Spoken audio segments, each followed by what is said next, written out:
Thanks for the subject. Yeah, I appreciate that one too. Just like, A little bit that spirit goes in there. You can do that stuff. You can go to that's how I pick it up. So Shalom Israel, Shalom, right? Keepers of sheep, but we'll let us sit down. The Lord willing to be edifying. Before we begin, we'd like to begin by giving all praises, honor, and glory to Yahweh, Ba'ashem, Yahushua, Ba'ashem, Kakodash. Double honor to the elder apostles and elder bishops, great millstone who rule well.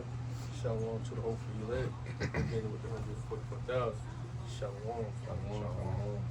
So last week we just did a sit down, break it down, Isaiah the 13th chapter. All right, and tonight we're going to Isaiah the 34th chapter, right? And the subtitle is Edom will fall, right? And when you go to verse 5, that's where you get there. It's called Adumia, right? Adumia is just a Greek way of saying what Edom, right? Edom being who? Esau, so-called white man, right? The Caucasians, right? And we going into, Esau, downfall, his rulership going to shit because why? There's prophecy, right? That's soon to come. Right, that's the thing that we've been praying for, right? Jeremiah 28:8. And Esau, Edom, they done preach to the whole world, told the whole world, having the people think they finna go untouched, right? Like the Lord not going unpunished in a sense, right? Like the Lord not going to do anything for their wicked doings, right? But the Lord's going to punish them for what they did to the people, not only the people but to the animals in the earth, right? And you gotta think they touched the eye of the Lord's. The apple of the Lord's eye. So you gotta think, man, as Israelites we want to get our revenge, right? But you got an IQ. Got a quick precept to back you up. Right, right. It's Revelation 11 and 18. I just quoted. I was gonna read Malachi 1 and 4 as well. Just going into Edom. That indignation, the righteous anger that Yahweh Shah has for Esau, for the destruction they done to Israel, into this world, and to the earth, things just such, But Yahweh Shah gonna bring them down. And it's a judgment waiting for them. You reap what you sow. So there's a judgment waiting for Esau. And the prophecy lets you know the judgment is gonna come upon them in their kingdom. But this is Revelation 11 and 18. It says the nations were angry, and thy wrath is come.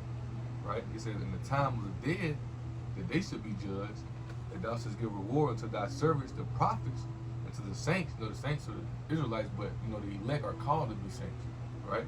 He says, and them that fear thy name, small and great. And the point is right here, and shouldest destroy them which destroy the earth, right? And we know, as the brother was saying, Esau, them, not only they come against, the chosen people of Yahweh Shah, because scripture say, those who come against Israel touching the apple of his eye, they're very important to him, right? And but also for them to destroy the earth, right? Destroy everything. The ordinance, everything's out of order because Esau, put it that way. But Yahweh Shah is going to destroy them and put everything back in place in order. Again, just going into Esau, Edom, what I'm saying? They did what they did, right? They took things too far. They took the land of the Lord. They took the people of the Lord, right? And so punishment has to go out, right? Like the brother said, they cannot go unpunished, right? So this is Jeremiah 16. And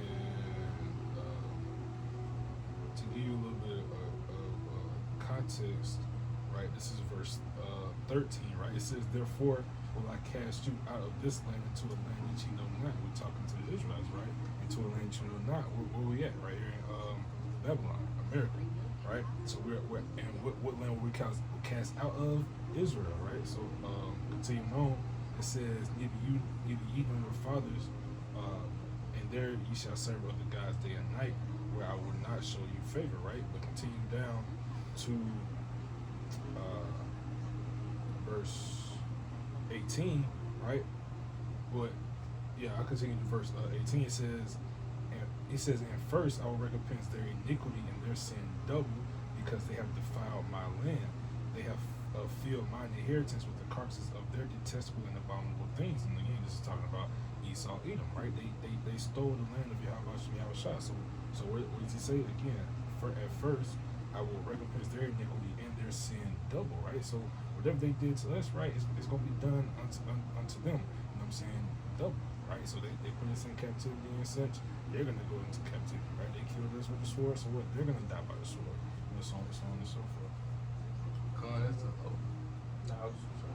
Con, there's a precept, you know, that says that talks about, you know, woe to them that stealeth the man. Was I think it's in Habakkuk. I was thinking. Yeah, Habakkuk. That stealeth the man when it goes into the curse upon the earth. Let me see if I can find it. No, we're talking about Zechariah 5:3. Zechariah. And then that stealeth for man, that's the Exodus, if I'm mistaken. 21:16. Not still the man, but kind of that precept. But it said, I read right here, Zechariah 5:3. It says, then he said to me, this is the curse that go forth over the face of the earth. You know, and that's the chariots, you know, coming to bring the destruction upon us, but how shine the chariots, right? It says, for everyone that stealeth shall be cut off as on this side according to it. And everyone that swears shall be cut off as on this side according to it. Right? So Esau, you know, riches got by the sea. They came and stole the land, you know, still our heritage, all type of things. So there's going to be a judgment upon them for all these wicked things they're doing, and other nations, right? Because all these nations played a hand in, you know, breaking down our people, but mainly Esau, Edom. You know, Psalms 8:3, it talks about, it names all our enemies, right? You know, and but Esau, Edom, you know, being one of those main ones, and there is that main one, you know, how about Shah is going to destroy them, man? He's going to bring them down, you know. Kind of these other nations, they was included in the slave trades. Right, the Lord scattered us through the four corners of the earth, so guess what? We've still been under captivity in all nations, right? And I'll just grab this precept real quick. Exodus 21:16. That's what Esau did, right? And also these other nations, but mainly talking about Esau, because Esau is our top enemy, right? So this Exodus 21:16 saying, "He that stealeth from man and selleth him, but he did found in his hand, he shall surely be put to death." Who is he referring to, right? Esau, right? The so-called white man, right? We still in his hands to this day. Right, we're still in, you know, America, right? AKA Babylon the Great. But what we're supposed to be at? Israel, who over there right now? The Amalekites, right? The fake Jews, right? So everything is out of its order, right? Everything is out of course. So that's why we need Yahweh to return back, and you know, and to make the world righteous again and back into its correct course. Kind of, but you had a precept, I got a precept back you up real fast. What you did not say. This Ezekiel 36:5. He says, therefore, this is the Lord Yahweh. Surely in the fire of my jealousy have I spoken against the residue of the heathen, the other nations, and all Idumea, right, which is Greek way to say Edom, which have appointed my land into their possession, with joy of all their heart, with despiteful minds to cast it out for prey. Right? So Yahweh is gonna, you know, and appoint to the older lesson of the Apostle Kabar, he was going into Isaiah 34. He also mentioned how Russia's gonna shoot missiles on Israel too, because you know him in America is tied hand in hand, you know, and Cause you know Israel gonna be the one that's gonna drag America into World War III. You can see that now, like you can see that with how Israel moved. I forgot who they at war with. Hamas. That's why Trump trying to do that border peace, right, with Israel and Hamas, because you know Israel gonna be the main reason that World War III, you know, begins, so you know they can drag it to it. That's where it's going to be. That's where we're all going to be. It's going to be over there in, what's that, Jehoshaphat, right? It's going to be, like you said, in the Middle East. But really the point in it is it said, I have spoken against the residue of the heathen, the nations, and against all Idumea, which have appointed my land to their possession. Even though they stole the land, man, right? Making it seem like they're there. 1949, what's it was the peace treaty of peace, whatever they called it, right? When they put those Jews in that land. It's the part of that Balfour Declaration. Put the Jews in that land, so they were supposed to be the quote unquote, you know, getting the peace, but there have been no peace, because why? Yahweh Shah wanted to bring peace when he take the wicked out of our rulership, you know. It tells you, you know, when the righteous rules, should the people rejoice. When the wicked rules, should the people mourn. And like Yahweh said, I didn't come to send peace on earth, but a sword, right? So when Yahweh return, he coming back to bring destruction, right? He ain't coming back to bring peace, right? Things in that sense, and that's why Trump, right, the puppet of the elites, right, the president of America, that's why he keep trying to push out a so-called peace, because why, you know that as long as there's no war, the longer they can stay in, you know, rulership, right? They know any war now, any conflict can lead into World War III. That's why he backed out of overtaking Greenland, right? Because the Allies, I can't remember who, I don't want to be wrong, I think China stepped up. Yeah, like a couple of them allies had stepped up, and they was gonna cause World War III if they was to do that, right? So they backed out of it. I want to say Canada, France, some other. I'm not sure. With NATO, you know what I'm saying? Because they said they was going to defend Greenland against America, and they were going to have no choice but to come go against America. That's supposed to be a place that's like a neutral zone. You know what I'm saying? They don't have a part in or like a side. They don't pick a side. You know what I'm saying? Exactly. Ain't they in NATO? Who, Greenland? I think. See, like Greenland, they don't have like necessarily like a president or like a king or like anything like that. Like they just have like a prime minister, something like that. Okay. It's like that. I do want to look it up though.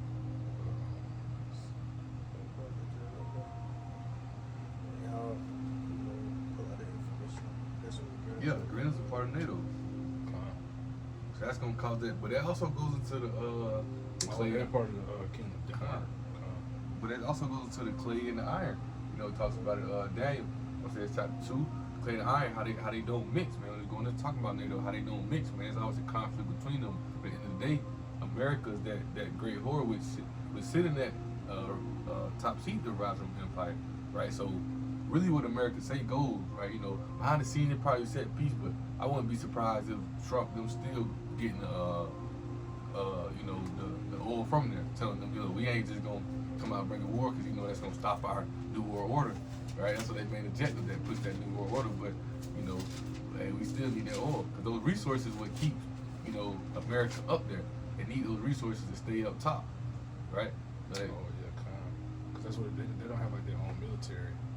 I got a quick precept too. Revelation 17:18, and the woman which thou sawest is that great city which reigneth over the kings of the earth. That's how you say it. America got to say so, right? They in control. Like that's that woman that got that reigneth over the kings of the earth. Right? Even though we seen the downfall of America, they still got to say so around or across the earth at the end of their search. And this is crazy right here too. It says U.S. military presence. The U.S. has maintained a military presence in Greenland. That show you how they go out and put their put troops everywhere. Yeah, everywhere, man. Everywhere, man. That's crazy. They got them everywhere, but contract, or the other nation they in contract with America, right? And that's how they get a lot of their resources. With the tariffs and trade marks and things. That's it. The only thing. America can control all those little, lands and things of that shit, because they got the authority over them. But like China, Russia, those big, they don't got authority over them because they're another, world power or in that sense. But got ready. So this the book of Isaiah, chapter 34, and verse 1. And again, it says Edom will fall, right? This prophecy.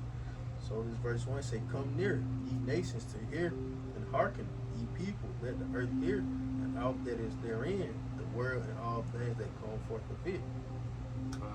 So going even to that first verse I was mentioned earlier, it's speaking to all nations because every one of the nations had a hand in taking down our people, taking down the nation of Israel, And so it's going to be as we're going to talk about, it's going to be a judgment for all of them for what they did to our people. And we do want to, we can slick go into a precept to Joel, right? Chapter 2, just going into how, that when the Most High is going to gather all them up and, have them slaughtering each other. And then when Yahushua come, he's going to finish them off, man, right? That battle Joseph had, Yahweh Shaphat, Yahweh judge, right? Yahweh going to plead with them, right, for what they did to his people, especially Esau, Edom, man. Y'all want to go into Joel? Y'all want to? Okay. I read just a few precepts. And just the precept to it, why he's speaking to all these nations. Right. This is the book of Joel, chapter 3, right? And I started verse 1. It says, for behold, in those days and in that time, when I shall bring again the captivity of Judah and Jerusalem, right? And bring again the captivity, meaning of deliverance, right? Because as the brother mentioned earlier, we're still in captivity over here in America, right? It says, I will also gather all nations and bring them to the valley of Jehoshaphat, Yahweh Shaphat, Yahweh Judge, right? And will plead with them. Therefore, my people and for my heritage Israel, whom they have scattered among the nations and parted my land, right? So really, that's the point right there of what he did to his people. So he's going to bring them there. He's going to judge them. He's going to plead with them. Or you go to that word plead, saying they will judge. He's going to get on them, right? Which we're going to read about in verse 2. So this Isaiah 34:2, for the indignation of the Lord Yahweh is upon all nations. The Lord, Lord, in all caps, meaning what Yahweh, he said, is upon all nations, and his fury upon all their armies. He have utterly destroyed them, he have delivered them to the slaughter. Because like you say, man, he has indignation with all nations. Why? Right? One of the reasons because we were in the captivity to pretty much all these nations, right? All these nations have taken the Lord's jewels, right? Or like you said earlier, the apple of the Lord's eye, right? They've all partaken in some type of coming against the people of the Lord, right? And I also want to grab this precept in the book of Psalms. I'm sure brothers know what I'm talking about. Psalms 83, and starting at, so I can really start at 1, right? It says, Psalms 83 and 1, it says a song or a psalm of Asaph, right? It says, keep not thou silence, O power, hold not thy peace, and be not still, O power. For lo, thine enemies make a tumult, and they that hate thee have lifted up the head, right? Verse 3, they that have taken crafty counsel against thy people and consulting against thy hidden ones, they have said, come, let us cut them off from being a nation, that the name of Israel may be no more in remembrance, right? So the other nations, they have what? They've all consulted to come against who? The people of the Lord, the Israelites, right? The true people of the Lord, right? That's why, we haven't known who we were. Why? Because that they erased all, the history, right? When you go into Revelation 11, right? What is that, verse 8, right? Where at the end of that verse, how it says, where also our Lord was crucified. Why? Because, they tainted the names of the Lord, they tainted the images of the Lord, so on and so forth, right? They changed those things to be, however they saw fit, right? And I continue on, right? Verse 5, it says, they have consulted together with one consent, they are a confederate against thee, right? And then it goes on to name a few of them, and what the first one, of course, verse 6 being what? The tabernacles of Edom, right? So because these are basically the number one enemies of Yahweh Shai, right? They are the sons of the wicked, right? But Got a quick precept real fast. This Psalms 2. I read verse 1 and 2. I read verse 1 and 2. I read verse 1 through 4. It says, why do the heathen rage and the people imagine a vain thing? To the kings of the earth set themselves, you got the top elites, but you also got the Moabites. Think of you got a lot of, I know the Moabites are Chinese, you got a lot of Ammonites, Ishmaelites, them Arabs. You got all these top nations, who play the hand and bring our people down, right? It says the kings of the earth set themselves and the rulers take counsel together against the Lord Yahweh and against his anointed, the anointed, Mashiach, right? But it's plural, the anointed ones, Mashiach Young, which are the elect, the chosen one of Yahweh Shai. Ultimately, the whole nation is elect nation, but the elect, right now, Yahweh Shai doing with the elect. It's a remnant, of that nation. It says, and against his anointed, saying, let us break their bands asunder and cast away their cords from us. He that sitteth in the heavens shall laugh, the Lord shall have them in derision. That's what he's going to do. That's why his indignation is upon those nations for what they did to our people. So he's all of them, right? So he's going to bring a judgment upon them. As you read in Joel chapter 3, he's going to gather all the nations and plead with them in the valley of Jehoshaphat for his people, right? So he's going to be he's going to have them in derision. He's going to be a judge upon them. Right? Verse 5, he said, then he shall speak unto them in his wrath. The indignation that writes his anger, his wrath, man.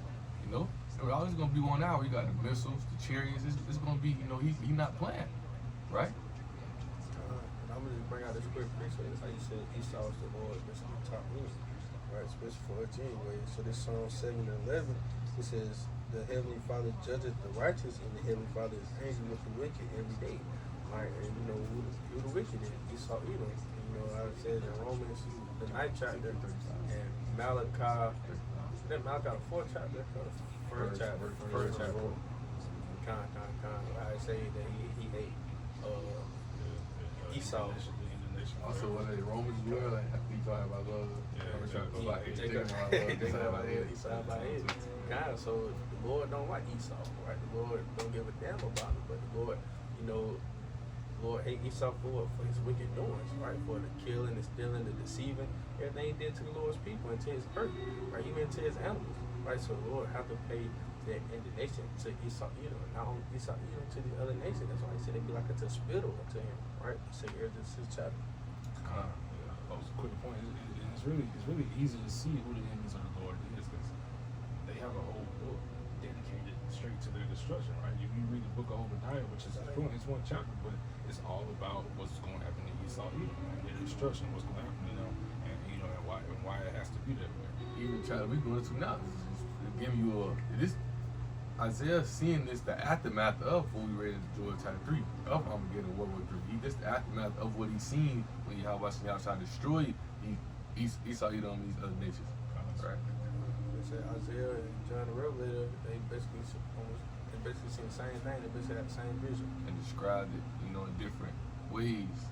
That was the Spirit revealed it unto you, not to us now. Let's start with it. Yeah, cause I'm reading this real fast. This first Thessalonians 1 and 6 says, "Seeing is a righteous thing with Yahweh to recompense tribulation to them that trouble you." So it's a righteous thing. That's that righteous anger, indignation. It's a righteous thing for them to, get on them for what they did to the people. But you can read that. This is going to a precept to back you up, showing your Most High against Esau. It's Ezekiel 35:1, right? It says, "Moreover, the word of the Lord came unto me, saying, Son of man, set thy face against Mount Seir and prophesy against it." And again, Mount Seir is talking about who? Esau, Edom. I got that right here. Okay. Genesis 36:8, it says, "This dwelt Esau in Mount Seir." Esau is Edom, right? So backing brother up, the Most High is against them. Verse 3, it says, "And say unto it, Thus saith the Lord Yahweh, Behold, O Mount Seir, I am against thee, and I will stretch out my hand against thee, and I will make thee most desolate." Right? So, and again, like the brother was just breaking out, as we continue on through Isaiah 34, you're going to see this is exactly what the Lord is showing Isaiah, right? He's going to make this place desolate, right? And even verse 4, it says what? "I will lay thy cities waste, and thou shalt be desolate. Thou shalt know that I am the Lord," right? You're going to I was going to say, read verse 5. I was going to tell you what. I was going to keep going. But again, this place is going to be as a desert. You know what I'm saying? It's not going to be no life here. You know what I'm saying? But the desert animals. The vultures, so on and so forth. Right? Verse 5 in Ezekiel 35, it says, because thou hast a perpetual hatred and hast shed the blood of the children of Israel by the force of the sword in the time of their calamity, in the time that their iniquity had an end, right? So again, it's all what they do. They came against the people of the Lord, man, the Lord's jewels, Deuteronomy 7 and 6, right? The people who He chose, a special people unto Him. Continue on. So this Isaiah 34:3 say, "Their slain also shall be cast out, and their stink shall come up out of their carcasses." Carcasses. Oh snap! So I said it every time. Carcasses. He's saying the mountains shall be melted with their blood. And that goes to how if somebody hold Isaiah 66:15, I'm gonna read this. This is really how he's showing you how these dead bodies lying around everywhere, because the bombs, the chariots, once again, they're gonna. How about Shah's gonna come and bring total annihilation to these people? So it's gonna be dead bodies everywhere, man. Right? So this is Isaiah 63, in verse 1. It says, "Who is that cometh from Edom, with dyed garments from Bozrah?" Bozrah is the capital city of Edom, right? Which is modern day Bozrah is America. This is the capital city of the Edomite Empire, right? It says, and those dyed garments are because the blood, it's gonna be a slain of many, right? It says this is that this that is glorious in His apparel, Yahweh Shah, traveling the greatest of His strength. The greatest of His strength is what? It's the chariots, right? He's gonna come with the chariot to bring destruction upon this place, right? He says, I that speak in righteousness, mighty to be saved, right? So Well, I mean, verse 2 it says, "Wherefore art thou red in thine apparel, and thy garments like him, your church in the wine fat?" I remember we talked about this at camp one day. It's a movie to where a guy has it's a movie to where a guy basically he has a wine press and like as he's making the wine, they stump on it. So you seeing like the what is it, like the grape, whatever it is, they stepping on grapes. Grapes. You feel me? It's all over his leg. It basically look like his it look like his blood cover your leg, but that's how it's gonna be. And when how shot comes, look like he's stepping in the wine press because he's gonna be covered in blood. It's gonna be destruction upon this place, man. We got plenty right now. You can go into it. It's Isaiah 66 and verse 15, right?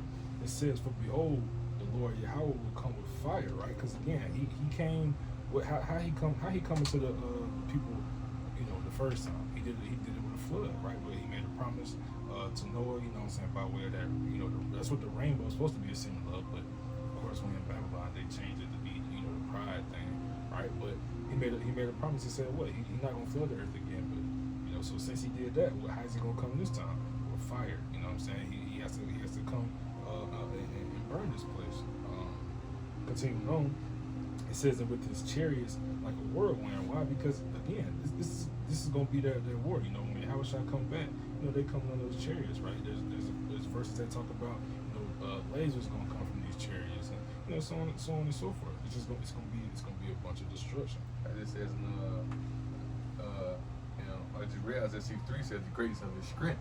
And brother saying those chariots that Yahushua coming with, as great as the strength of angels, they're gonna fill the sky. Everybody gonna see them. God, so who is the Lord? The Lord of hosts. What does that mean? Armies. You know what I'm saying? The Lord of armies. He you know, even Yahushua said to somebody at a point in time and said, what? You know you not that, rough paraphrase, know you not that I can call down, I think he said 7 legions of angels. You know what I'm saying? He can call down his army. You know, but and he come with like the archangel too, so that should definitely show you something. Continuing on, it said, well, I start from the top, verse 15, right? It says, "For behold, the Lord will come with fire, and with his chariots like a whirlwind, to render his anger with fury, and his rebuke with flames of fire." But so again, you know, he has to come with that fiery destruction, right? That's that hell that the scriptures talk about, right? It's not talking about this eternal spiritual place that, you know, that you can never get out of, where you're gonna burn for eternity. No, it's talking about how this place over here in America, this is gonna be hell. This is gonna be that lake of fire, right? This is gonna be the place that burns. I'll read that's verse 2. Verse 16, right? It says, "For by fire and by his sword will the Lord plead with all flesh, and the slain of the Lord shall be many," right? Because it's not gonna be just Esau, Edom, right? It's gonna be really every nation, you know what I'm saying, under heaven, right? Even 2/3 of Israel, they gotta get punished too, right? When you go into the scriptures, right, and it talks about how, you know, those who weren't supposed to drink of that cup have assuredly drunken, right? What's that cup? That cup of destruction that has to come to Esau, Edom, but it's also gonna come to Israel too. You know what I'm saying? But you know, that's the point. I got a quick precept real fast to back you up.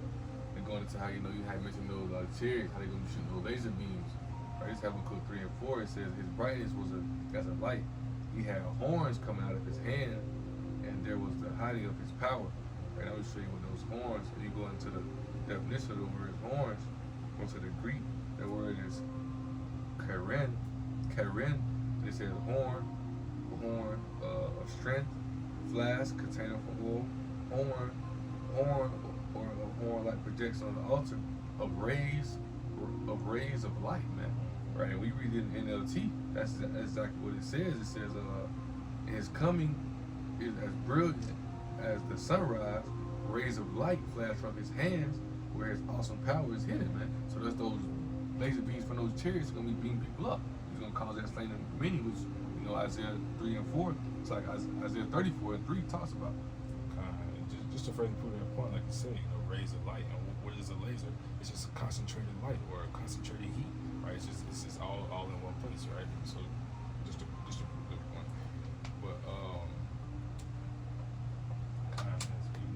you can read verse 3 again. I'm listening. Yeah, keep going for it. I'm just trying to make sure. I'll check it right quick. Okay, just rough it. About like 6 phones. quick point while the brothers doing that, I got it in my notes as well. Say it. Quick point why I got it in my notes as well. Just going into also, these going to be the dead bodies lying around for World War III. You know, when how about Shah gather those nations together to, gather those nations together to fight. But you got to understand, these bodies have to be buried, right? These bodies going to have to be, excuse me.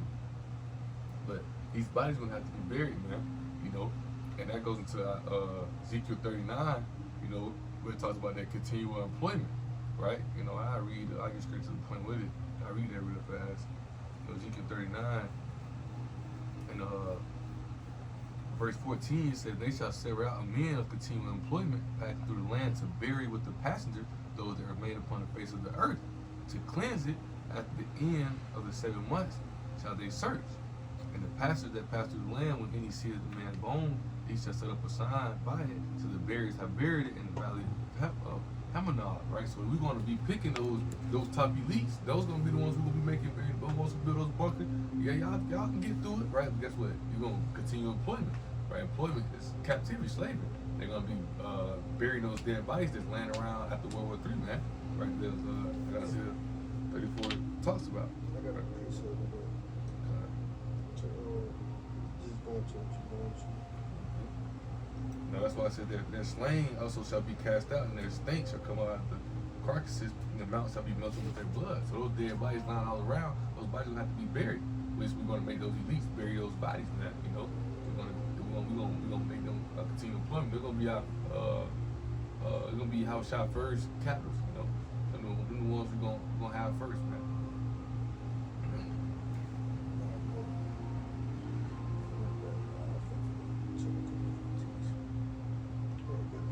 Just quick picture how you going into these elites, right?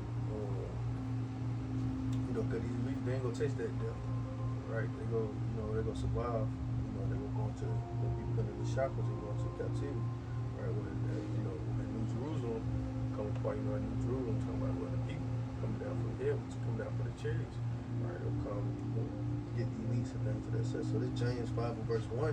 Say, "Go to now, ye rich men, weep and howl for your miseries that shall come upon you."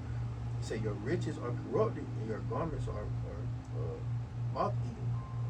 I believe that's how you pronounce it, right? But because they go see, with their own eyes how they become rich to poor men, right? Their rich is not gonna be able to save them. Those bunkers not gonna be able to save them. None of them are not gonna be able to save them, right? And yeah, y'all may not taste that death, right? But it's gonna come with a cost, right? It's gonna come with a certain price. And verse 3 says, "Your gold and silver is cankered, and the rest of them shall be a witness against you, and shall eat your flesh at it as it were fire. Ye have heaped treasure together for the last days." Right now, I finish off at this verse 5, maybe verse 6. So verse 4 says, "Behold, the hire of the laborers who have reaped down your fields, which is of you kept back by cry, and the cries of them which have reaped are entered into the ears of the Lord of the Sabbath. Ye have lived in pleasure on the earth and been wanton." He said, "Ye have nourished your hearts in a day of slaughter. Ye have condemned and killed the just, and does not resist you." Right, so everything's been backfire right to them, right? And that's why the Lord goes say these least, right? And it's gonna be a lot of other people that's gonna survive, right? The day of judgment as well. Because why? Because they're going to captivity just as elites, right? So those riches that they've been, those riches and authority, all that is going to be taken from them within that hour, right? I got one back you with Isaiah 24 and 21. It says, "It shall come to pass in that day, the Lord shall punish the host of the high ones that are on high." It's going to those elites, right? It says, "In the king of the earth upon the earth." And the point is right here, it says, "They shall be gathered together as prisoners are gathered in the pit. They shall be shut up in the prison, and after many days shall they be visited." They're going to be slaves, man. They're going to be captives. They're going to be our prisoners, man. We're gonna have those elites. We're gonna make them bury those bodies, right? We're gonna make those bury, because you gotta understand. Ezekiel 39 it says, they're gonna bury the body till the earth is clean. How about Shah is clean? This is what it says in verse 19, right? The earth is clean as all. This is after the nuclear destruction. He cleaning, he getting rid of the wicked. He getting rid of the wicked and all their wickedness that they have going on. That's why this place is going to be destroyed and done away with. It's going to be desolate. He getting rid of this place, man. Remember, he wiped Cain out through the flood, right? But that same spirit came back and he saw, this time he's going to get rid of it for good, man. That flood, being burnt alive and being drowned are in the top 3 worst ways, or top 2 worst ways of death. Right? There ain't no coming death. There ain't no, that's a terrible death to drown. Cause you gotta think you suffering, right? Just with fire, you suffer, right? It takes time for you to pass away. It's just crazy. I was watching a TV show and that was happening to this woman, right? This dude had like some kind of well, really, you know what I'm saying? Think it was in spiritual sense. He had like spiritual powers. You know what I'm saying? He was burning her, but it took him, a couple of times to do it. Like you said, it take a while. You know what I'm saying? But she wasn't feeling nothing but pain the whole time. It's a crazy visual to have because when I was watching it, I'm like, damn, but I don't want to have that experience that. But like she wasn't doing nothing but screaming the whole time, just burning. He kept burning. That's why I was doing the works and having that faith, right? Hoping and praying that we'll be elect, man. So we have a test in there, so we gotta be a part of that judgment, man. So continue on Isaiah 34 and start up at verse 3. Okay. So it said, their slain also shall be cast out, and their stink shall come up out of their carcasses, and the mountains shall be melted with their blood, and all of the host of heaven shall be dissolved, and the heavens shall be rolled together as a scroll. Right? And we know that's what's that talking about? Missiles. I was talking about that. And the heavens shall be rolled together as a scroll. Talking about what that mushroom cloud from the what I see being missile. Those nukes, right? And you show them the image of that of the cloud as well. That war in heaven, those satellites, those fighter jets, all this gonna be brought down. The missiles gonna bring everything down, man. You gotta see Yeah, I that. appreciate that too. Luke 10:18. The missiles gonna bring It's a everything mushroom down. cloud. Right. It looks like a mushroom. Rolled up as a scroll. Because when you see, let me see if I can find much of a scroll. So you're talking about this mushroom cloud? Yeah. Yeah, it is. I'm finna build a scroll. Usually the best way to his turn, right, to his knowledge, when you get similar to it, right, because you know it as a mushroom cloud at times, so compared to a scroll. That's the spirit because I'm gonna search his name. Mushroom cloud. Speaks about Isaiah 34 chapter, verse 4, verse 4. They're 410% to He's the one who created J. Robert Oppenheimer. He created the atomic bomb, Manhattan Project. When he created it, he had said, "I have become the death destroyer of the world." So at this time, the prophets ain't. This wasn't the atomic bomb wasn't created yet. Remember how the Most High destroyed Sodom and Gomorrah? He caused the atoms to come together and rain fire and brimstone on us. But this time, he put his spirit on those scientists, modern day scientists, to create this bomb. This the way the prophets was able to explain it, a mushroom cloud. And when you think about it, just as brother just showed you, just look at it, man. They're showing that's what that atomic bomb created. There's so much power when it hit the ground, it goes up into that cloud and it bursts of nuclear radiation all throughout. But the wind, the fire, all that comes with it, man. And it cooks people up. And not only that's gonna cook you up, the chariots coming right behind that to laser beam. Finish you off. You thought you survived a little radiation? Alright. Man. Jazz out. Let me know when y'all get to you. I'll stop right there, verse 4. I was trying to find a picture of like a scroll rolled up. Oh, Point kind of fast though.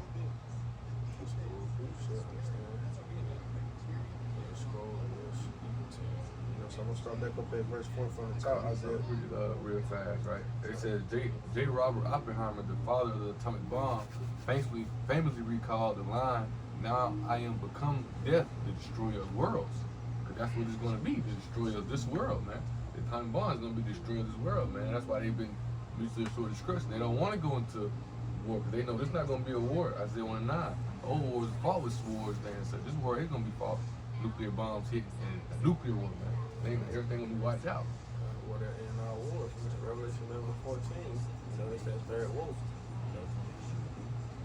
So, Isaiah 34:4 for the top, saying all the host of heaven shall be dissolved, and the heavens shall be rolled together as a scroll.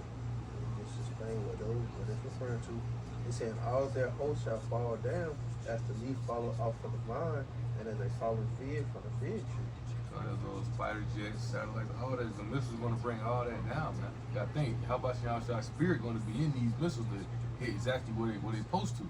So all this stuff gonna be brought down. Michael the Archangel and all them they coming to destroy everything that's with Esau Edom. Those fighter jets, everything, the satellites, those, all those little things they got going on up there in the heavens, man. All this gonna be brought down, man.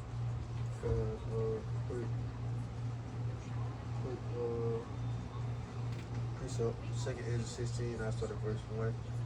Now I read through it, quickly. It said, "Woe be unto thee, Babylon and Asia. Woe be unto thee, Egypt and Syria." He said, "Gird up yourselves with cloths of sack and hair.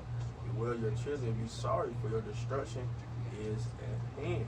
A sword is sent upon you, and who may turn it back?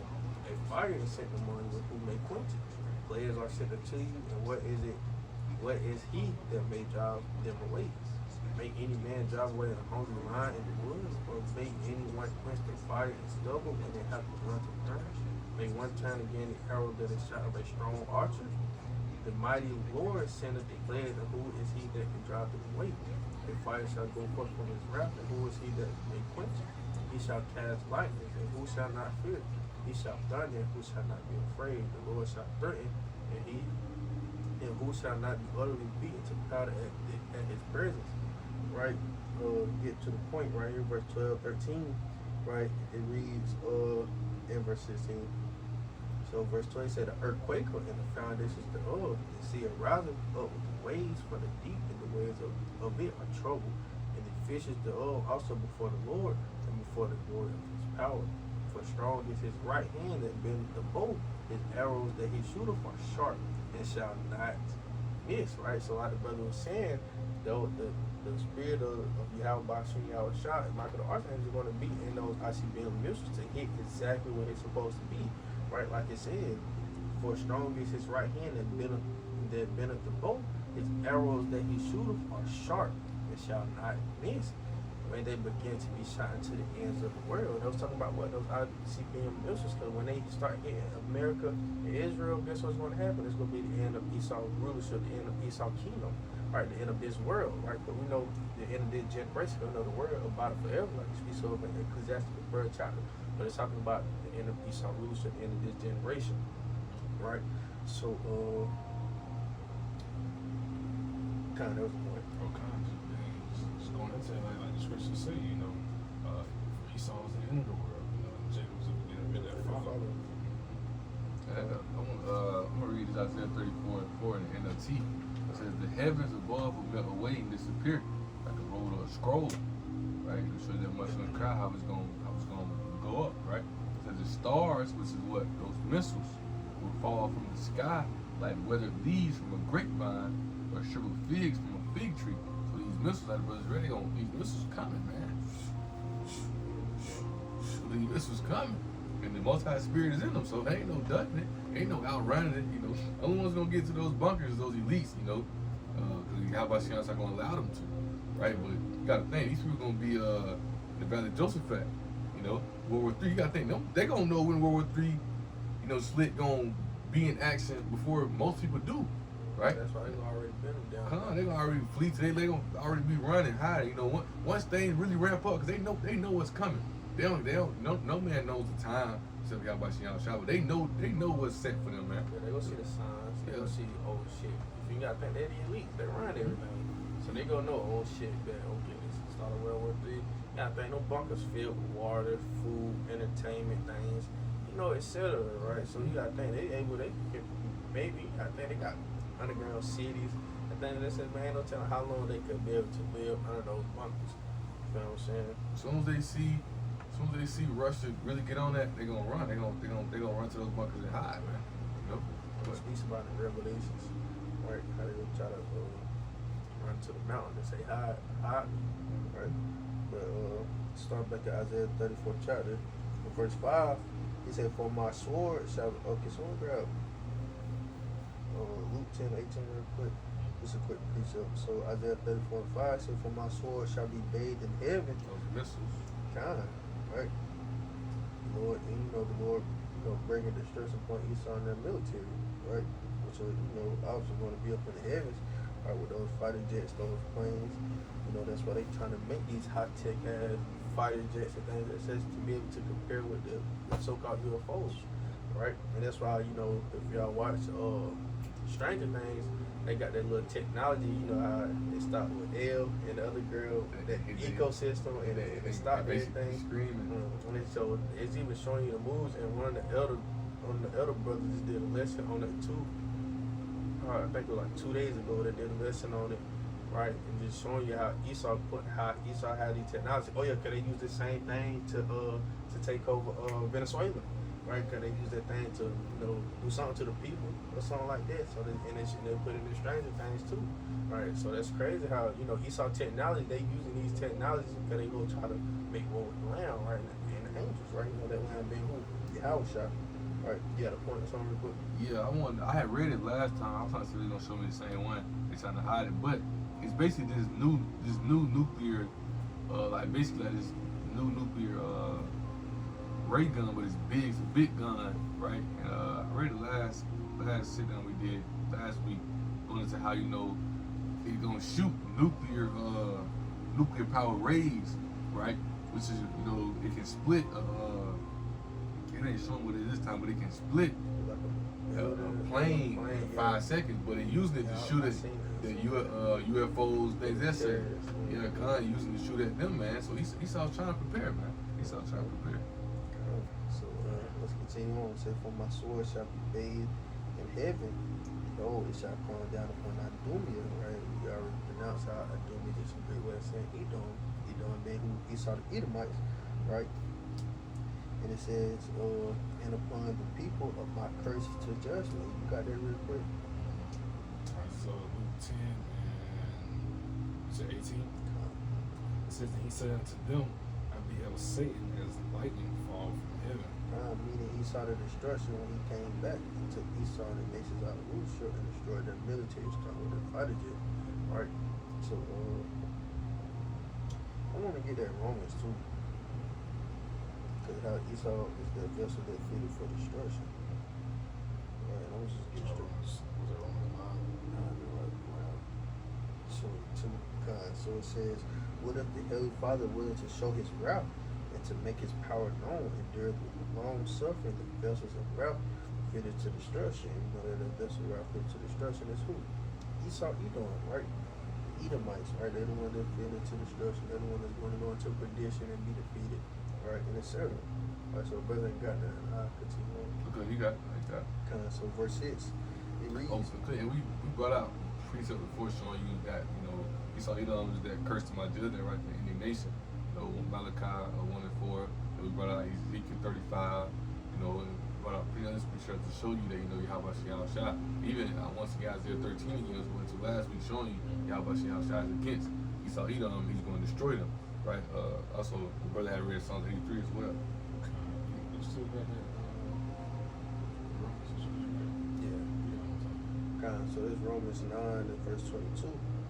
And it reads, what if the Heavenly Father, willing to show his wrath, but to make his power known, endured with much long suffering the vessels of wrath fitted to destruction. Right, so like you just said that, Mark. So I'm just going to read that Isaiah 34 and NLT, right? That verse 5, once again, it says, and when my sword has finished its work in the heavens, it will fall upon Edom, the nation I have marked for destruction. You know what I'm saying? So they've been marked. You know what I'm saying? That's what they have to be. Those missiles, that sword is those missiles, man. The missiles gonna hit and it's gonna destroy. It ain't gonna be how it is when they blow up a building too. Nah, man. These things coming to take this whole place out. Yeah, these missiles ain't just no ordinary missiles. Just little basic missiles. These are high-tech nuclear substance that can, that travel for miles, right? So I hate to be part of that. So you see like the movies where like people like shoot this when they try to, they be flying around trying to escape, that shit just falling wherever they go. You can't get away from You know, it. they be running and escape. Boom. So this Isaiah 34 verse 6 say the sword of the Lord Yahweh is filled with blood. It is made fat with fatness, and with the blood of lambs and goats, with the fat of the kidneys of the rams. For the Lord Yahweh had a sacrifice in Masra. He said, in a great slaughter in the land of Idumea. So this is a metaphor for it's a metaphor for the people. Like most times for use people as a sacrifice. I got etymology of the word sacrifice, right? So the word sacrifice comes from the Latin roots, sacred, and for Crete, to make, right? Literally meaning to make sacred or to make holy. So the Most High is gonna, he finna make his land holy, he finna make this place right by getting rid of he finna make the world right from getting rid of this place. Everywhere ain't gonna be destroyed, but America is gonna be wiped away. Remember, this is the place where all the wickedness goes on. This is the straight iniquity. The wicked. This is where the wicked is from. This is where the wicked at. So the Most High is gonna get rid of this place and make the world holy again, make the world sacred again, right? And that's when we come to rulership. And when this place is brought down, like Isaiah 34 and 6 is going into, these people finna be a sacrifice, man. The Most High is finna destroy them. These missiles finna come down and destroy this place. These people gonna be a sacrifice, right? He's gonna sacrifice these people to make the place righteous again, holy again. Remember how we used to get back holy into Yahweh, how we used to get back right into Yahweh, sacrifice lamb, sheep, those things. So he's using this as a metaphor to show you that he's gonna make this place holy again by sacrificing these people, getting these people up out of here, man. And that's even crazy. It's just crazy how Yahweh shall be playing, metaphorically speaking. Coded, that's why people can't understand it. That's crazy. That's crazy though. It's not giving it up. But kind of like you're saying, it's a sacrifice, right? Because we know this place is like into an altar. I'm saying? It's like I'll just read it. Right. This is Isaiah 19 and 18. I started 18. It says, "In that day shall 5 cities in the land of Egypt speak the language of Canaan." Right, and we know Egypt, of course, is talking about America. Right, it says. So what did it say? It says, "Speak the language of Canaan." Right. What do we do now? When we give our praises, Yahweh Shem Shah, right? We're speaking in the land of Canaan, meaning that that Paleo Hebrew. Right. It says, "And swear to the Lord of hosts, the one shall be called the city of destruction." Right. And here's the point. Right. It says, "In that day shall there be an altar to the Lord in the midst of the land of Egypt." And so again, this place is like it's likened to an altar into Yahweh Shem Shah, right? It's talking about the land of Egypt, which is Babylon. Babylon is Egypt. Right. Continuing on, it says, "In a pillar at the border thereof to the Lord." Right. We know that those pillars are the prophets, right? Those are the ones upholding the standard of Yahweh Shem Shah. I'll leave that there and continue. So just to going to the end, but just brought out, just showing you how this place Most High is going to sacrifice Esau, Edom, these nations, these people to once again make the world righteous, holy again, man. Get it, cleanse it, because right now it's full of wicked. So like I was just saying, that's why I come out of that fire to cleanse the world. And it's a point. I don't know what lesson I was going to today, but how basically when people want to clean things or get rid of germs, they be like, bring hot water. That's what the Most High gonna do. Finna bring fire, man. They get rid of this place. You heat hot water over stove with fire, man. And we bathe in hot water. And you brush your teeth with hot water. You feel me? But now that's why the Lord come out with that fire to cleanse the earth. Get rid of the weakness, the germs, the filth, All that Esau Edom is the sacrifice for that, man. Like he said, I would sacrifice boys for modern day boys as well. America, he gotta once he get rid of this place, when this place goes down, the wicked goes down, the righteous come up, right? And it tells you how all the other nations are gonna be well hurt. We're talking about America. Esau Edom, this place right here, they're gonna be well hurt. They're gonna see, but most of them took them down. Oh, yeah, we can't mess with him, because these people fear America. America got military bases. It was just was going to the beginning count all over. This is the only country that's like that. Dang there. You don't see no other country having. Nobody got no military base over here. Which they would try America. Like America gonna get on their head. But most are gonna bring them down to that power seat, man. They're gonna sacrifice them. They're gonna show you that, you know, hey, he's the one and only. You know, Yahweh being the Father, Yahweh Shai the Son. Then you have King David, you have the elect. You know, then you have the rest of the Israel who brought to the kingdom through the elect seed. So Isaiah 34:7, it reads, "And the unicorns shall come down with them, and the warlocks with the bulls, and their land shall be soaked with blood, and their dust made fat with fatness." And this is going into, you know, another metaphor for people once again, right? It's a metaphor of the people that's going to be destroyed. You know, I got a little bit of notes right there. The people. I want to go. I forgot what the dust, you know, the confusion. America is I forgot. I know Babylon represents confusion. I forgot what America mean, bitter or something like that. You know. Dang, I know what you're talking about. Talking the word America. So. Yeah, you know, I know Babylon represents confusion, right? But yeah, but at the end of the day, how about this represent people? It's another metaphor, you know, of how how about going to sacrifice these people, destroy them, and get rid of them. I'm sorry. So this verse 8, I know what you're talking about too, because Edo Apostle always Talks about it. Bitter. What are you talking about America? What is it? They don't show up, but Dang, man, I don't know. That's just saying. because I want to say it's America that means bitterness, bitter. Right? When I continue on to verse 8, so it says, "For it is the day of the Lord's Yahweh, Bashem Yahushua vengeance, and the day of recompenses for the country's mercy." It was cut off in damn days. He said of Zion, continue on. You know, some earlier when I was studying elder, you know, when you go to that word Zion, the word Zion means monument. You know, Hebrew means monument. I'm gonna go to it real fast. And when you know, as I was studying it earlier, looking at it, right? What was verse 8? Verse 8, right? Going to the word Zion, show you mean monument. You know, monument means to remember, because you know the Most High never forgot His people. You know, you got these people thinking that, you know, Yahweh Shai turned His back on His people, which He never did, right? You know,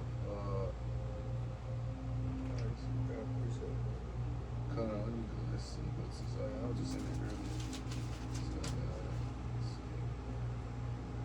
I'll read this real quick.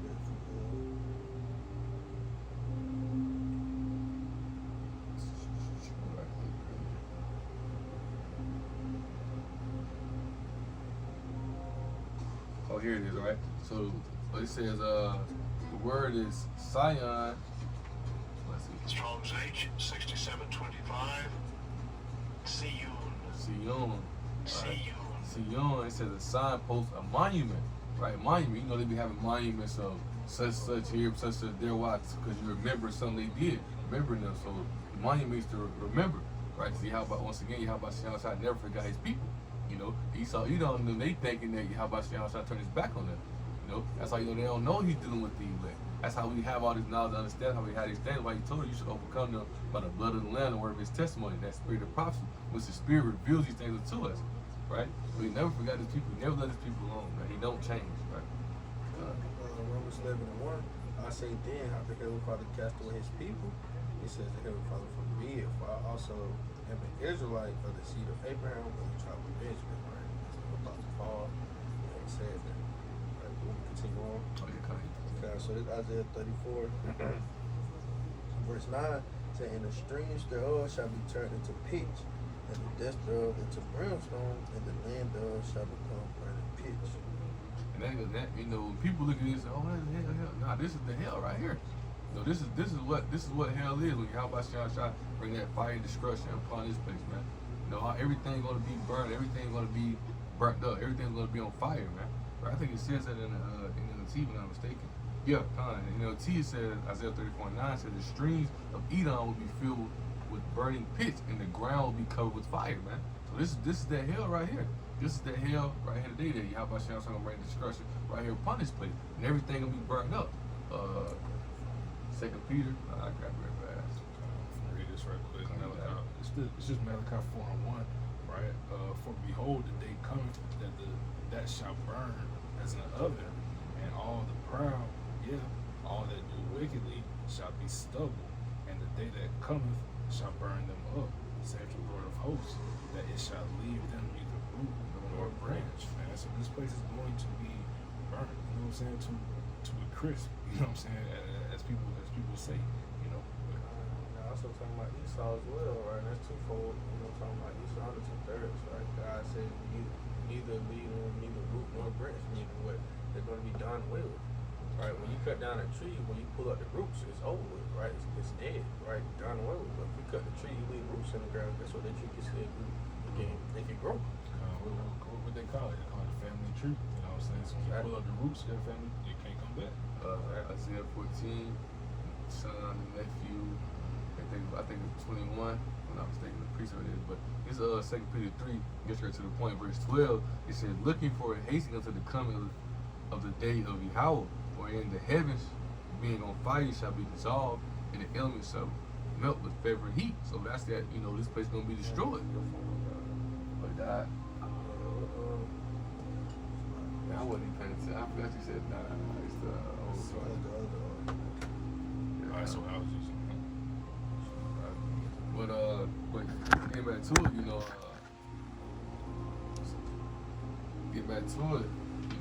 I was saying, this place is gonna be burnt with fervent heat. This place is gonna be burnt with fire, man. You know, and how about y'all? So I'm gonna get rid of this place, man. Just take the cord off that camera for that.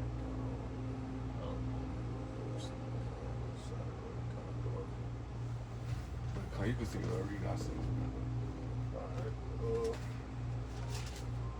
Alright, so this is the book Isaiah chapter 34 and verse 10. It reads, it shall not be quenched, night nor day. The smoke there shall go up forever. From generation to generation it shall lie waste. None shall pass through it forever and ever. It's if I say Revelation. I was about to say somebody know. I can't think. I was just trying to type in smoke forever and ever, but that's just going to show you that it's not meaning that literal smoke gonna be up forever and ever. It's talking about how this place is gonna be desolate. There's gonna be no more life here. You know, this place is gonna be burnt up and done away with. There's gonna be no more habitation here, man. You know, how about staying outside, getting rid of this place? It ain't like in those movies to where when they blow the place up, the war done happen, somebody ride through it, and it ain't gonna be none of that. You know, the only thing that's gonna be here is the foul animals, the foul spirits, man. Why don't you read that piece of it? You got it. I ain't like I said, it's like a memorial. They let me resume where it left. They let me resume where it left off at. For real? Yeah. Nah, I see it still up there. Yeah, YouTube would be like that, 'cause that's how I look at my phone the whole time. Buffering all the time. Smooth. I would say you loud. Hearing something?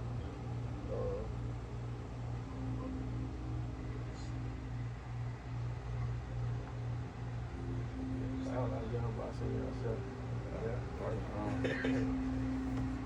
So this Revelation 14 and verse 11, it reads I start at verse 10. It said, the same shall drink of the wine of the wrath of the heavenly Father, which is poured out without mixture into the cup of his indignation. And he shall be tormented with fire and brimstone in the presence of the holy angels and the presence of the Lamb. Right? We're talking about who Yahushua, right? The indignation is coming from who? Yahushua. You know, Esau and the other nations, they got to drink of that cup. And not only them, right? 2/3, right?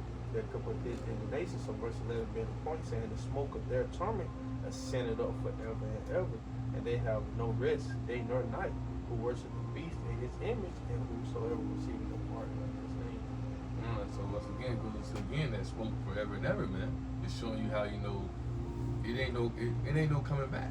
You know, it ain't no coming back. Once it's popping off, once it's done popped off, you know, it ain't no returning back. This place is over with. This place is done, right? And I'm gonna read that verse 10 in NLT, right? Get the whole salt on the meat, right? It says Isaiah 34:10. This judgment on Edom will never end, right? This smoke of its burning will rise forever. Right? Being destruction, this place is gonna be a monument. This place is gonna be a monument, man. You're gonna look and see like, dang, like. But first of all, you're gonna look and see the destruction that came upon this place. Then you also gonna remember the wickedness and the way people live. The script say, you know, our people gonna loathe, man. You're gonna look back and be like, dang, I was living like that. You know, that's the only thing you're gonna look at this place and see. Other than that, this place is done and over with, man. right? It says the land will lie deserted from generation to generation. That's what that smoke forever and ever mean. It's gonna be deserted from generation to generation. It ain't gonna never be inhabited. It ain't gonna never come back, right? It says no one will live there anymore. No one will ever live here anymore. This place is over and done with, man. That's what that smoke forever and ever mean. So, pick back up at verse 11, Isaiah 34:11. But the cormorant, and the bittern. That's the if you search it up, I was looking at it yesterday. That's that bird. If you search it up, you see the birds. It's a bird. I should show this, man. It's like that bird, right? They got the big beak. Yeah. The NLT says like a desert owl, a great owl, and a raven. I'm gonna show y'all this bird. Screech owl. That's a like it. That's all he did. You know what I'm saying? Get back in Hebrew, bro. Man, why did you search them up?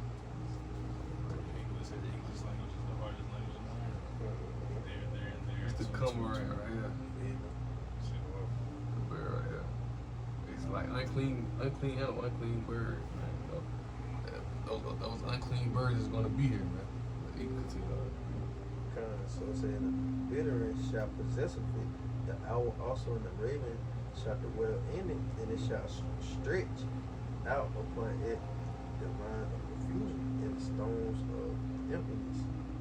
They shall call the nobles thereof to the kingdom, but none shall be there, and all her princes shall be nothing. Continue on. It's all on the same Yeah, part. so say verse 13 saying, and thorns shall come up in her palaces, nettles, Yep. nettles and brambles. He say in the fortresses thereof, and it shall be an habitation of dragons and a court for owls. The wild beasts of the desert shall also be the wild beasts of the island, and the Saturn shall cry to his fellow, the screech. Owl also shall rest there and find for herself a place of rest. There shall the great owl make her nest and lay and hatch and gather under her shadow. There shall the vultures also be gathered everyone with her mate. So that whole, you should have gone to it?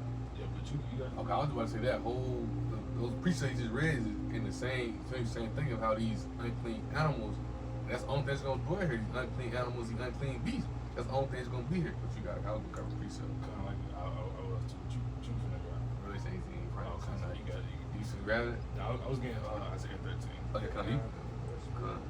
But again, like the brother's saying, man, it's not gonna be a place inhabited by people. You know what I'm saying? This place is gonna be, like I said, that's like if you ever watch those movies like, well, you got like Doom, Book of Eli, where it's just a desert, just a wasteland. You know what I'm saying? Or like in the Book of Eli, it ain't even gonna be that. It's not gonna be nobody. You know what I'm saying? Nobody's gonna be here. And that's the spirit of you saw, they playing Independence Day on Netflix February 1st, and it's like the end, it's like their judgment. They got the chariots and they got the gigantic chariot in the preview. You go on Netflix, you can see it. It's a movie called Independence Day on It's Netflix. out, so you said it's coming out. Not like it's out, but it's gonna be on Netflix on the 1st. Oh, okay. Right? I ain't seen that. And you know how they show like the previews, the pictures. Is it a real movie, like a documentary type movie? It's a real movie. It's a real movie.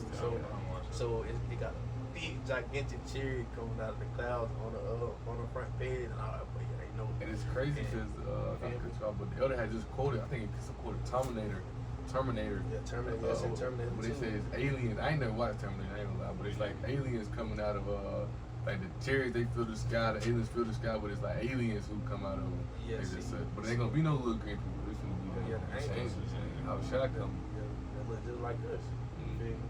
But I've never seen Independence Day, so I was just showing the movie. Oh, yeah, I gotta watch But it. they had the gigantic chariot, and then the gigantic chariot that Yahushua could be in, and they had all the other chariots, the angels. Right? And Esau, you probably know how the movie is. Esau, probably gonna win the battle. Yeah.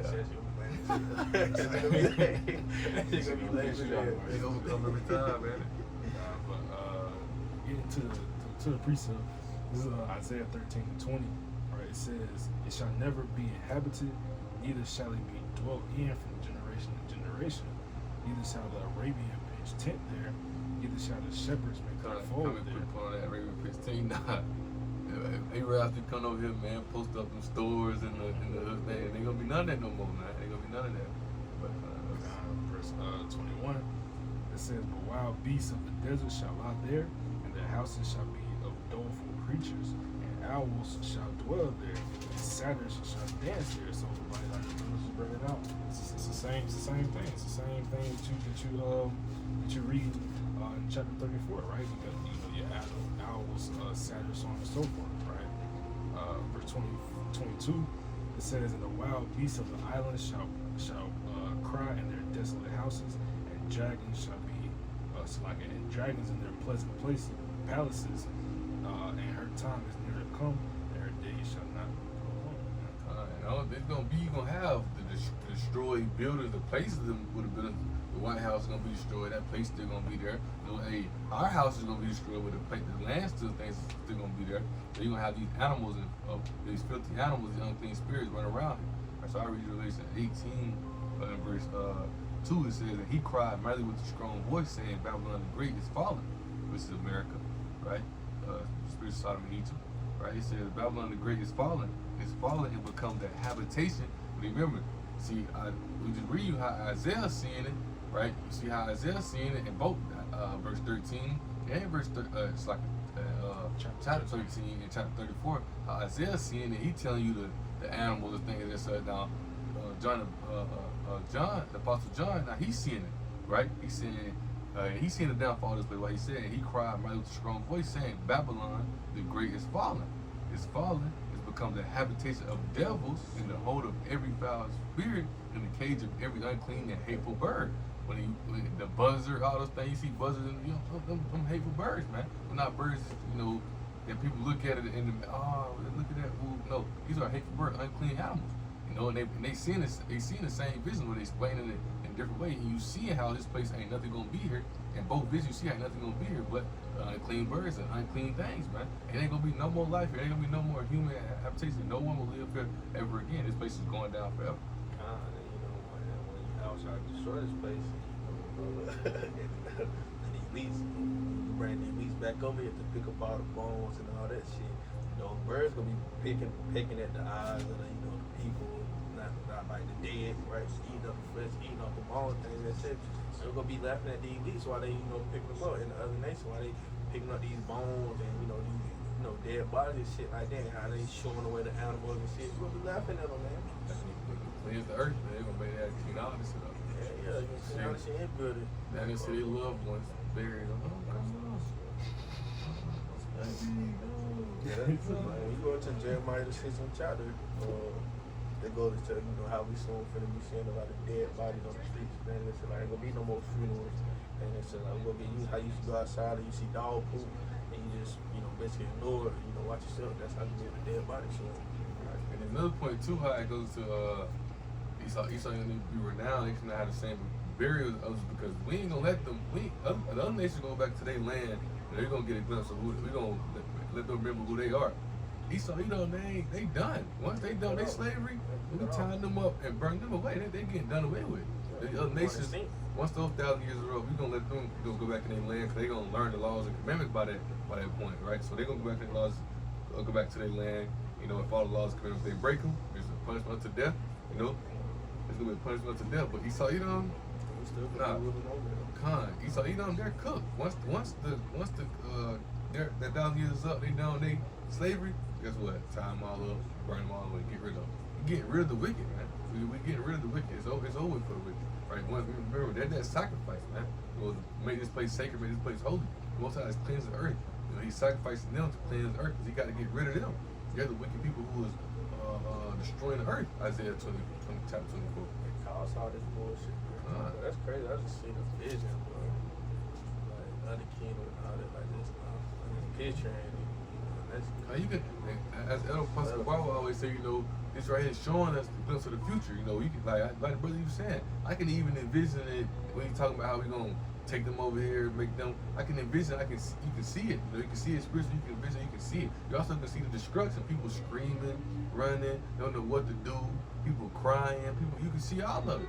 But this is spirit. That's why this is a gift to have this spirit because even with the I forgot which one who seen the I think it's Ezra. He talking about how he seen the vision and he was so afraid. He was afraid because what he seen, right? That's how it is. Why the scripture say what? Serve you, how about you, with fear and trembling, right? Because the destruction of things you're gonna do, you not just know how the Christians put it, oh God, I wanna do that, God, I wanna do that, God, I wanna do that. Man, how about you, he do good and evil. You gotta understand he recompenses you for what you doing.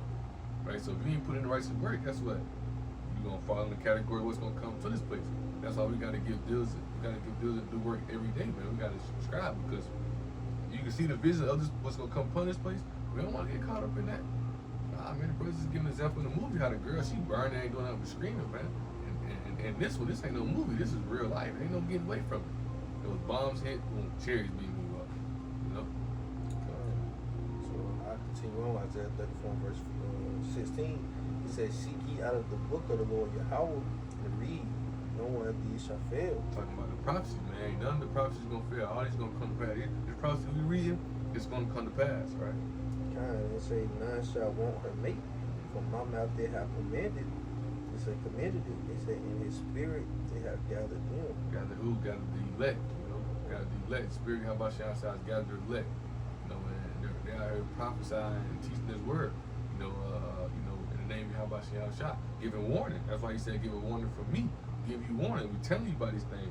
That's the spirit, even that's breaking this down during the times we in now. Seeing how Babylon is slowly falling, right? And when it's fully fall, this is what's going to come upon it. World War III, right? The missiles hit, because once again, Isaiah seeing his vision after World War III, and how shot in chariots come destroy this place, right? Verse 17, he said, he have cast the lot for them, and his hand have divided it unto them. Talking about all those filthy animals that we just read about. This is they're gonna be their land. Now this is where they gonna live. Ain't gonna be no habitation. It's gonna be the land for those filthy animals we just read about. They say, them by line they shall possess it forever. From generation to generation shall they dwell therein. So how they smoke forever and ever. That's what it's talking about. How these animals, these filthy animals, these filthy spirits, they're all gonna dwell here from generation to generation forever and ever, man. This place is never gonna be inhabited again. In Babylon, Esau, Edom is gonna be brought a rulership, and we're gonna be a rulership. And there's gonna be no other ruler after us, man. We're gonna rule forever and eternity. This place will be brought down for forever and eternity, man. That little thought, that little vision, I just pictured, right? It was like an enemy point of view, right? How they know we in Israel, how they know we the Lord's chosen people, right? They seeing us in the kingdom and they had to fear, like, oh yeah, we ain't gonna go against them. You feel me? And then that's how it's gonna be. Like, other than that, they gonna fear us, right? How they gonna fear Yahweh, how they gonna fear us. That's why they gonna go against us. That's why ain't gonna be no war no more. None of that. They gonna obey. They gonna listen. They gonna love us, but they gonna fear us too. They got a precept. This is Isaiah 2:3. It says that many people shall go and say, "Come ye, let us go to the mountain of the Lord." And not just like government or whatnot, right? It says authority. You want to put it high authority. It says the mountain of glory, Yahweh, which are the Israelites, the house of Jacob, and he will teach us of his ways. We will walk in his paths. For out of Zion shall go forth the law and the word of the Lord Yahweh from Jerusalem. Right? Because Jerusalem going to be that capital city in the kingdom, man. And people gonna come to us. They gonna fear. They gonna want to know the ways, because at the other part of the bar he was saying earlier, we're gonna do what Esau did to us for worse, but they done to us some weird, janky things. So we gonna do the righteous things unto them that they done to us. So it's gonna be worse unto them, man. We're gonna be on them bad, and even when we not on them on the Sabbath, they gonna have nightmares, man. They gonna have nightmares about what we doing to them, man. What you got you heard? Isaiah 2 and 3. This is just going into those other nations, because like you said, after that 1,000-year period, so they could be able to go on, they could be able to do what they do. At the end of the day, they all gonna be subject to us and our rules. But at the other state, they gonna know better than to go off and do some bullshit, because they gonna see what we're gonna do to Esau. You know what I'm saying? But hey, that's that sacrifice. Sacrifice, boy. That's that sacrifice. this is Isaiah 14:8. It says, "Yeah, the fir trees rejoice at thee," right? And trees, speaking of who, people. It's really a few examples. Where where it said like with the blind man, or he said, "Well, I see." What was to the blind man? Yeah, when I see trees, I see people trees, walking or people. something like that. Very.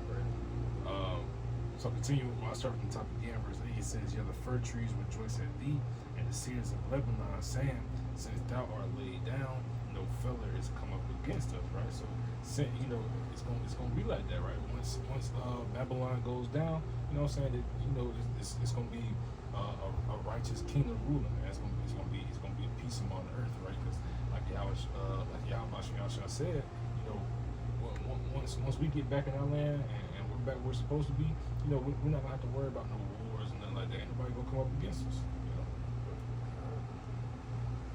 That was just that. That's everything. Alright, man, you know, and there you go. Isaiah 34, you know, breakdown, chapter breakdown. And Lord willing, you know, it's edifying, right? Before we end, we'd like to give all praise, honor, and glory to Yahweh, Ba'ashem, Yahweh Shai, Ba'ashem, Kakodash, double honor to the elder apostles and elder bishops, the great millstone. Shalom to the hopefully elect, beginning of 144,000. Shalom. Shalom. Shalom.